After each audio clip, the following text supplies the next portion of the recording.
Let's talk about delegation, delegating, or directing. We have basically said that management is about planning, organizing, staffing, directing, and controlling. Planning pertains to the strategy part, organizing is the structuring, staffing is recruitment, then comes giving work to those that you have recruited. So that is the direction part, the directing part, the delegation part, or the delegating part. Now,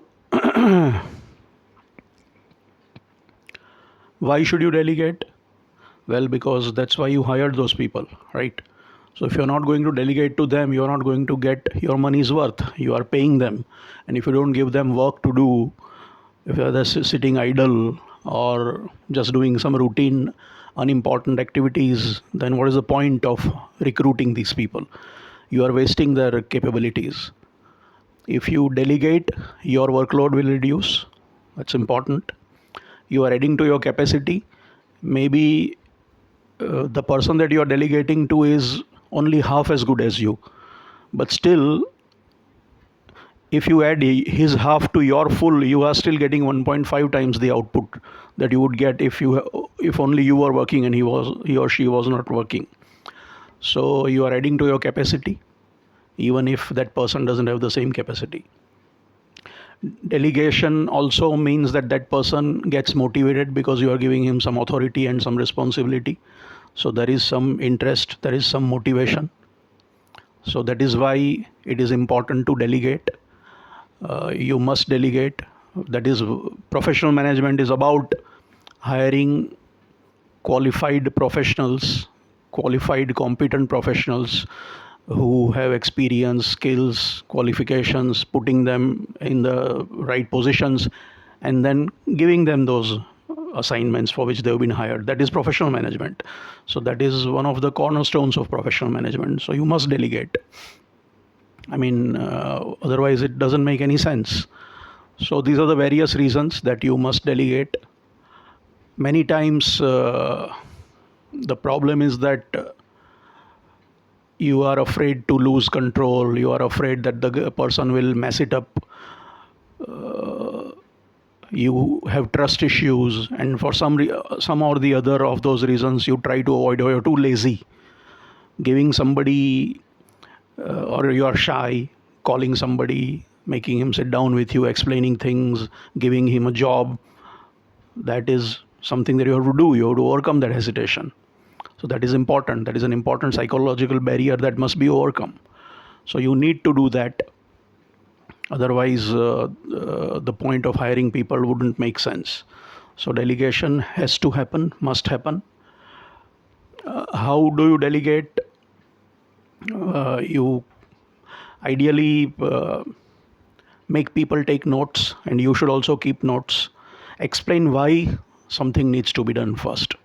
Just giving somebody a simple order, just do this or just do that, is okay, but that is not motivating sometimes. If the person would feel more happy and more motivated if he or she understands why he or she is doing something. How does it relate to the mission, the vision? How does it fit into the big picture? What is the significance? Is it important? If it is important, then he also feels important.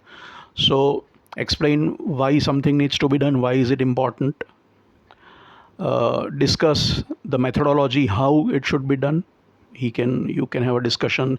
The person can share his ideas. You can have your ideas. It's about method discipline, time discipline, task discipline, and method discipline. The thing must be done. The thing must be done on time or in time, and it must be done in the right possible method, the right possible way, which is efficient way. So discuss the how part of it. Discuss if there are any deadlines by which it should be completed and all that. Discuss if you would be helping that person, or how, what resources would be made available for doing that particular assignment or not. Discuss the other thing to discuss is the reporting part of it, that you must be informed about the progress of the task that that person is doing. Sometimes what happens is that you give somebody a job, and that's it. Then he doesn't report or she doesn't report to you about the progress, whether it is halfway done, fully done, not done, what's the status and all that, unless you are, because he or she expects that you will ask them. So they are waiting to be invited, and you think that they should come and report on their own. So it's like, who's going to do it first? So it has to be clarified that either you will call that person or he or she has to update you, or maybe there should be some discussion of the when or how frequency of the reporting part of it. That's again important. So the why part we have discussed, why, so it is important, it is motivating. The how part, how to do it, uh, ideas can be shared, best ideas of best ways of doing it. Why, how, right, when reporting and all that, any discussion on help that you would be providing, you should keep notes about what you have discussed, and insist that he or she also keeps notes, and maybe ask at the end of the discussion, ask him or her to repeat what has been discussed, so there is, you are on the same page, there is no misunderstanding. Maybe you said something and he or she understood something else, so there was some communication gap or some misunderstanding. So that is crucial. And this is many times something that doesn't happen actually. People are hired, but there is no delegation. And it is a big issue. I mean, in family managed companies, this is they don't hire too many professionals.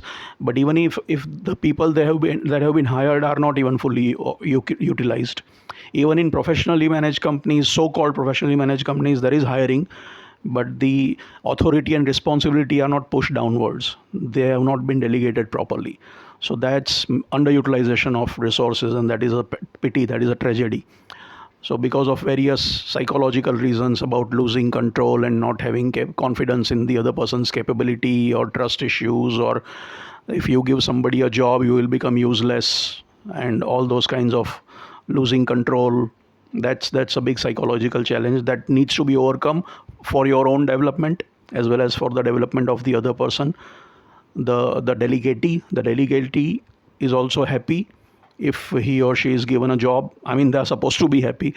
There are people who would be okay if they don't do any work, maybe, but generally it is good to give people some assignments, so that the organization gets its money's worth. The capacity increases overall because you are working, he or she is working, and the person also improves and develops as he or she does a task. So delegation or directing is an crucial part of the management process. Thank you.